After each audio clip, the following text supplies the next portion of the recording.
ISF এর সঙ্গে আলোচনা করার জন্য সব লিস্ট আছে হোয়াটসঅ্যাপে, সব ফোন কল আছে। বিমানবাবু বামফ্রন্টের চেয়ারম্যান হিসেবে 2 মাস ধরে ফোন করছেন, আইএসএফ এর থেকে কোনো বার্তা আসেনি। আমি নওশাদ সিদ্দিককে হোয়াটসঅ্যাপ করছি যে সব আসন সমঝোতা হয়ে যাবে, তোমরা কোন আসন লড়বে একটু জানাও, কথা বলো।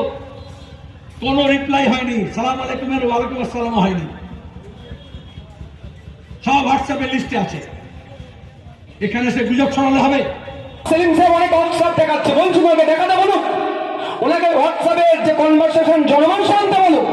আমার সেলিম সাহেবের ওই অসত্য কথার জবাব দেওয়ার জন্য বলছি, পার্টির বড় নেতার সাথে চুপি চুপি গিয়ে বসেছিলাম, মানে হাতে পায়ে ধরার কত করেছি আমি, যে এই জন্যই যে ভাই স্যার যে এখন 6টা, এই আজকে আপনাদের বলছি 6টা, কারণ মালদা উত্তর কংগ্রেসের সাথে আমাদের জোট হয়নি, মালদা উত্তরটা